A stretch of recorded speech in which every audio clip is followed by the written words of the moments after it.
जय माता दी। आप सभी का दिन शुभ और मंगलमय हो। आज शुक्रवार का दिन है और आज आप सभी सुनेंगे अन्नपूर्णा माता की कथा और लक्ष्मी माता की कथा। यदि शुक्रवार के दिन अन्नपूर्णा माता की कथा और लक्ष्मी माता की कथा को सुना जाए तो ऐसा करने से माता रानी आपके घर में अन्न धन के भंडारे भरती हैं। तो आइए पूर्ण श्रद्धा भाव और प्रसन्नता से इस कथा को सुनते हैं। एक समय की बात है, काशी निवासी धनंजय की पत्नी का नाम सुलक्षणा था। उसे अन्य सभी सुख प्राप्त थे, केवल निर्धनता ही उसके दुख का एकमात्र कारण थी। यह दुख उसे हर समय सताता रहता था। एक दिन सुलक्षणा अपने पति से बोली, स्वामी, आपको कुछ काम करना चाहिए। इस प्रकार हाथ पर हाथ रखकर बैठने से, घर पर रहने से किस प्रकार हमारा कार्य चलेगा? इस प्रकार तो हम निर्धन हो जाएंगे। सुलक्षणा की बात धनंजय के मन में बैठ गई और उसने अपनी पत्नी सुलक्षणा से कहा कि वह बहुत से कार्य करता है और उसका कोई भी कार्य नहीं चलता। और वह उसी दिन विश्वनाथ शंकर जी को प्रसन्न करने के लिए बैठ गया और कहने लगा, हे देवादिदेव विश्वेश्वर, मुझे पूजा पाठ कुछ आता नहीं है, केवल आपके भरोसे बैठा हूँ। इतनी विनती करके वह 2-3 दिन भूखा प्यासा बैठा रहा। यह देखकर भगवान शंकर ने उसके कान में अन्नपूर्णा, अन्नपूर्णा, अन्नपूर्णा इस प्रकार 3 बार कहा। यह कौन क्या कह गया? इसी सोच में धनंजय पड़ गया कि मंदिर से आते ब्राह्मणों को देखकर पूछने लगा, पंडित जी, अन्नपूर्णा कौन है? ब्राह्मणों ने कहा, तू अन्न छोड़ बैठा है, सो तुझे अन्न की बात सूझती है। जा, घर जाकर अन्न ग्रहण कर। धनंजय घर गया और अपनी स्त्री से सारी बात कही। वह बोली, नाथ, चिंता मत करो, स्वयं शंकर जी ने यह मंत्र दिया है, वे स्वयं ही खुलासा करेंगे। आप फिर जाकर उनकी आराधना करो। धनंजय फिर जैसा का तैसा पूजा में बैठ गया। रात्रि में शंकर जी ने आज्ञा दी और कहा, तू पूर्व दिशा में चला जा। वह अन्नपूर्णा का नाम जपता जाता और रास्ते में फल खाता, झरनों का पानी पीता।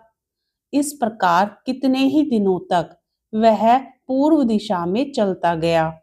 वहां उसे चांदी सी चमकती वन की शोभा देखने में आई, सुंदर सरोवर देखने में आए। उसके किनारे कितनी ही अप्सराएं झुंड बनाए बैठी थी, एक कथा सुनती और सब मिलकर मां अन्नपूर्णा इस प्रकार बार बार कहती थी। यह अघन मास की उजेली रात्रि थी और आज से ही व्रत का आरंभ था। जिस शब्द की खोज करने वह निकला था, वह उसे वहां सुनने को मिला। धनंजय ने उसके पास जाकर पूछा, हे देवियों, आप यह क्या करती हो?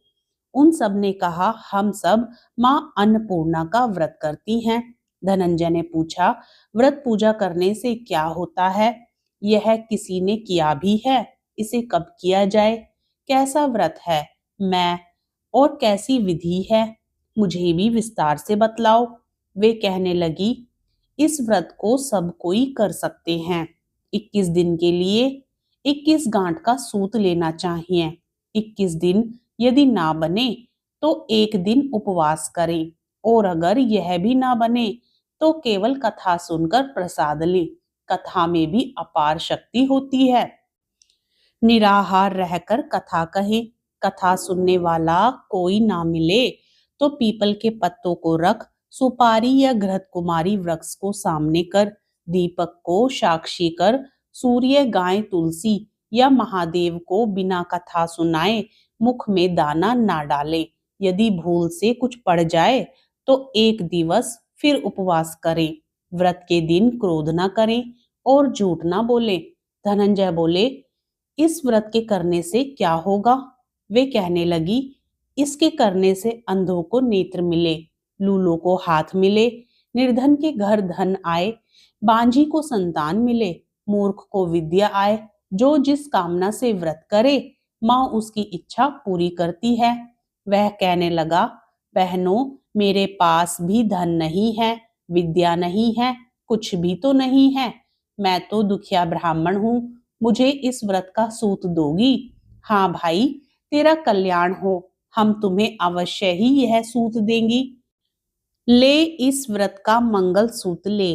धनंजय ने व्रत किया, व्रत पूरा हुआ। तभी सरोवर में से 21 खंड की स्वर्ण सीढ़ी हीरा मोती जड़ी हुई प्रकट हुई। धनंजय जय अन्नपूर्णा अन्नपूर्णा कहता जाता था। इस प्रकार कितनी ही सीढ़ियां उतर गया तो क्या देखता है कि करोड़ों सूर्य से प्रकाशमान अन्नपूर्णा का मंदिर है। उसके सामने स्वर्ण सिंहासन पर माता अन्नपूर्णा विराजमान है। सामने भिक्षा के लिए शंकर भगवान खड़े हैं। देवांगनाएं चंवर डुलाती हैं, कितनी ही हथियार बांधे पहरा देती हैं। धनंजय दौड़कर जगदम्बा के चरणों में गिर गया। देवी उसके मन का कलेश जान गई। धनंजय बोला, माता, आप तो अंतर्यामिनी हो, आपको अपनी दशा क्या बताऊं? माता बोली, मेरा व्रत क्या है, जा, संसार तेरा सत्कार करेगा। माता ने धनंजय की जीवा पर बीज मंत्र लिख दिया। अब तो उसके रोम रोम में विद्या प्रकट हो गई। इतने में क्या देखता है कि वह काशी विश्वनाथ के मंदिर में खड़ा है। माँ का वरदान ले धनंजय घर आया। सुलक्षणा से सब बात कही। माताजी की कृपा से उसके घर में संपत्ति उमड़ने लगी। छोटा सा घर बहुत बड़ा गिना जाने लगा।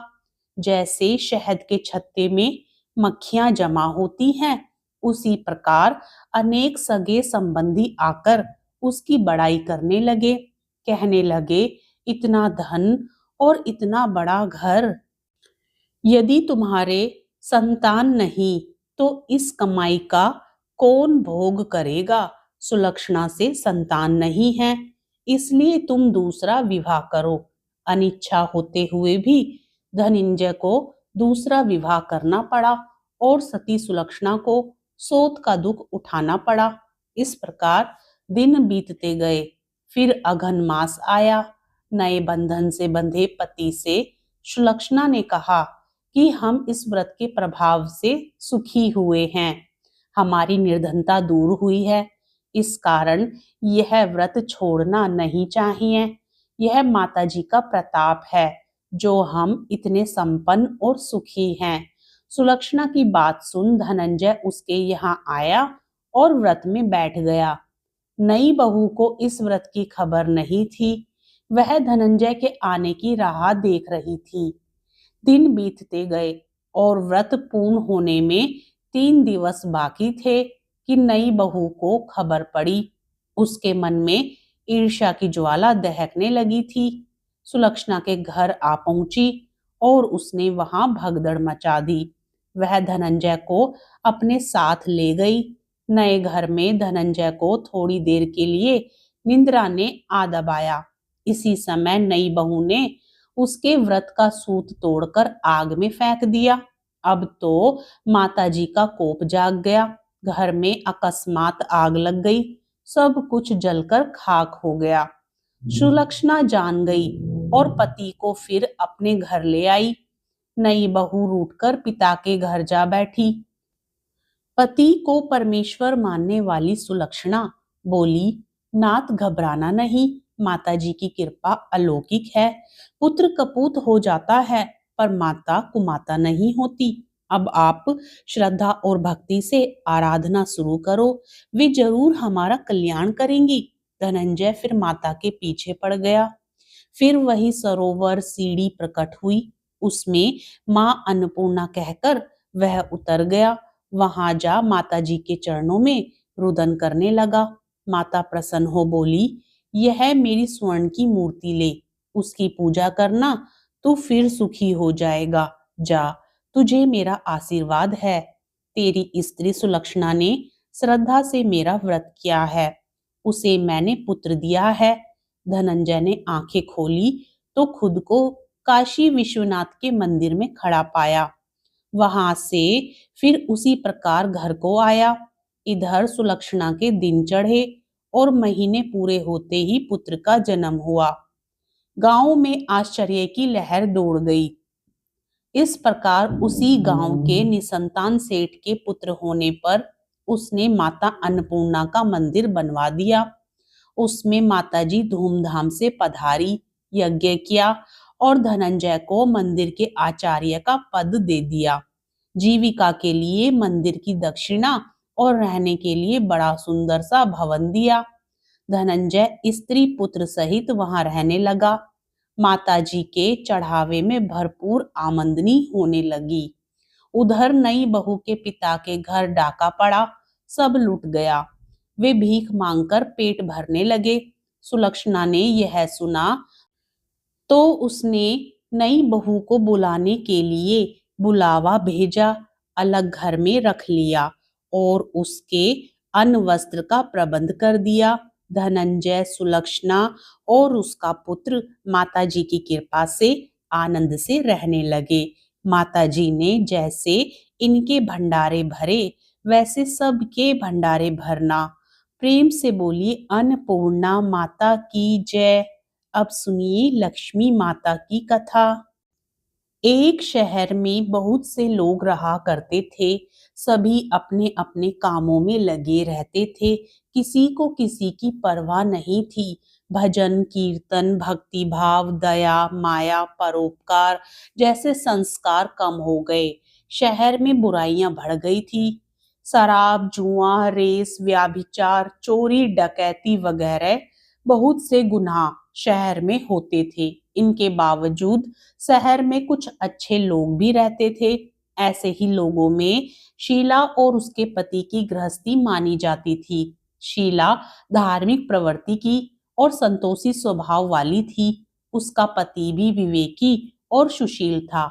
शीला और उसका पति कभी किसी की बुराई नहीं करते थे और प्रभु भजन में अच्छी तरह समय व्यतीत करते थे। शहर के लोग उनकी गृहस्थी की सराहना करते थे। देखते ही देखते समय बदल गया। शीला का पति बुरे लोगों से दोस्ती कर बैठा। अब वह जल्द से जल्द करोड़पति बनने के ख्वाब देखने लगा, इसलिए वह गलत रास्ते पर चल पड़ा। फलस्वरूप वह रोड़पति बन गया, यानी रास्ते पर भटकते भिखारी जैसी उसकी हालत हो गई थी। शराब, जुआ, रेस, चरस, गांजा वगैरह बुरी आदतों में शीला का पति फंस गया। दोस्तों के साथ उसे भी शराब की लत हो गई थी। इस प्रकार उसने अपना सब कुछ रेस जुए में गंवा दिया। शीला को पति के बर्ताव से बहुत दुख हुआ, किंतु वह भगवान पर भरोसा कर सब कुछ सहने लगी। वह अपना अधिकांश समय प्रभु भक्ति में बिताने लगी। अचानक एक दिन दोपहर को उनके द्वार पर किसी ने दस्तक दी। शीला ने द्वार खोला तो देखा कि एक माजी खड़ी थी। उसके चेहरे पर अलौकिक तेज निखर रहा था। उनकी आंखों में से मानो अमृत बह रहा था। उसका भव्य चेहरा करुणा और प्यार से झलक रहा था। उसको देखते ही शीला के मन में अपार शांति छा गई। शीला के रोम रोम में आनंद छा गया। शीला उस माजी को आदर के साथ घर में ले आई। घर में बिठाने के लिए कुछ भी नहीं था, अतः शीला ने सकुचाकर एक फटी हुई चद्दर पर उसको बिठाया। माजी बोली, क्यों शीला, मुझे पहचाना नहीं? हर शुक्रवार को लक्ष्मी जी के मंदिर में भजन कीर्तन के समय मैं भी वहां आती हूँ। इसके बावजूद शीला कुछ समझ नहीं पा रही थी। फिर माजी बोली, तुम बहुत दिनों से मंदिर नहीं आई, तो मैंने सोचा कि मैं ही तुम्हें देखने चली आती हूँ। माजी के अति प्रेम भरे शब्दों से शीला का हृदय पिघल गया। उसकी आंखों में आंसू आ गए और वह बिलख बिलख कर रोने लगी। माजी ने कहा, बेटी, सुख और दुख तो धूप और छांव जैसे होते हैं। धैर्य रखो बेटी, मुझे तू अपनी सारी परेशानियां बता दे। माँ जी के व्यवहार से शीला को काफी संबल मिला और सुख की आस में उसने माँ जी को अपनी सारी कहानी कह सुनाई। कहानी सुनकर माँ जी ने कहा, कर्म की गति न्यारी होती है। हर इंसान को अपने कर्म भुगतने ही पड़ते हैं, इसलिए तू चिंता मत कर। अब तू कर्म भुगत चुकी है, अब तुम्हारे सुख के दिन अवश्य आएंगे। तू तो माँ लक्ष्मी जी की भक्त है। माँ लक्ष्मी जी तो प्रेम और करुणा की अवतार हैं। वे अपने भक्तों पर हमेशा ममता रखती हैं। इसलिए तू धैर्य रखकर माँ लक्ष्मी जी का व्रत कर, इससे सब कुछ ठीक हो जाएगा। शीला के पूछने पर माँ जी ने उसे व्रत की सारी विधि भी बताई। माँ जी ने कहा, बेटी, माँ लक्ष्मी जी का व्रत बहुत सरल है। उसे वरद लक्ष्मी व्रत या वैभव लक्ष्मी व्रत कहा जाता है। यह व्रत करने वाले की सब मनोकामना पूर्ण होती है। वह सुख संपत्ति और यश प्राप्त करता है। शीला यह सुनकर आनंदित हो गई। शीला ने संकल्प करके आंखें खोली तो सामने कोई ना था। वह विस्मित हो गई कि माँ जी कहाँ गई। शीला को तत्काल यह समझते देर न लगी कि माँ जी और कोई नहीं, साक्षात लक्ष्मी जी ही थी। दूसरे दिन शुक्रवार था। सवेरे स्नान करके स्वच्छ कपड़े पहनकर शीला ने माँ जी द्वारा बताई विधि से पूरे मन से व्रत किया। आखिरी में प्रसाद वितरण हुआ। यह प्रसाद पहले पति को खिलाया। प्रसाद खाते ही पति के स्वभाव में फर्क पड़ गया।